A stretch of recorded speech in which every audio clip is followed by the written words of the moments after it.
Shri Parashakti Vidyala CBSE Class 8th Subject English. Good morning, students. Hope you all fine. Today we are going to study the second poem, Geography lesson, written by Zulfikar Ghosh. And after the lesson, after the poem, I will give you the question answers, and you have to write it on your English note neatly. And before that, you have to take your English textbook for the class. Let us go to the poem. Students, all of you take the page number 34, Geography lesson, written by Zulfikar Ghosh.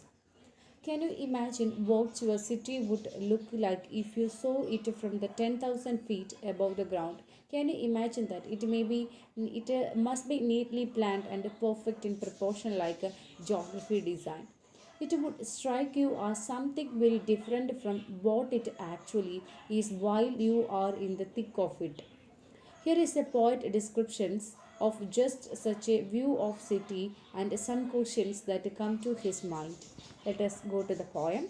When the jet sprang into the sky, it was clear why the city had developed the way it had.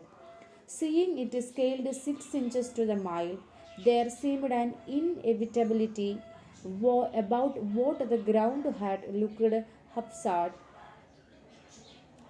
unplanned and without style, when the jet sprang into the sky.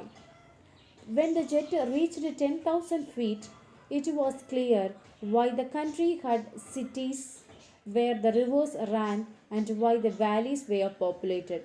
The logic of geography that land and the water attracted man was clearly delineated when the jet reached the 10,000 feet. Here, inevitability means that cannot be avoided. Haphazard means without plan or order. Delineated means shown. And the meaning of the stanzas. In the poem, the poet describes the scene of the city and the country from an aeroplane flying high. When the jet plane took off, the sky was clear. The poet looked out from the window. The city looked neatly planned, but on the ground it looked without plan or order. It had numerous lanes and houses without style or symmetry.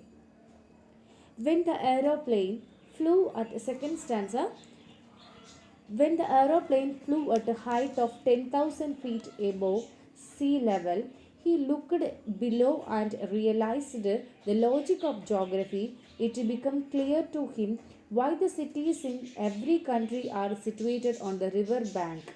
Secondly, the people lived chiefly in the valley. This is the level land between the hills.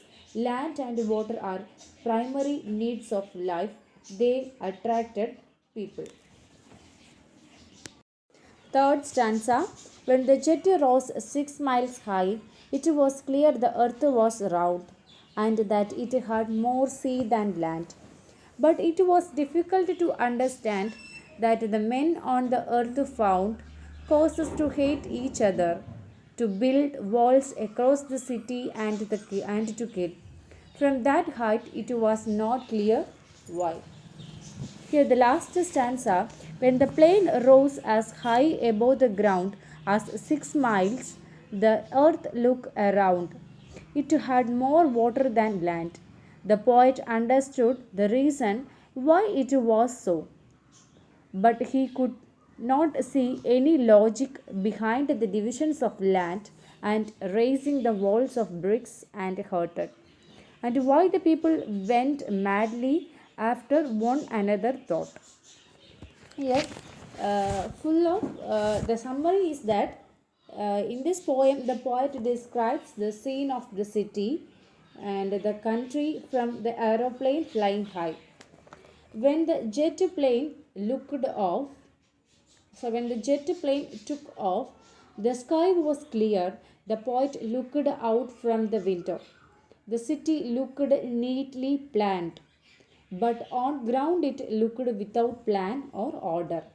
It was numerous lane and houses without style or symmetry.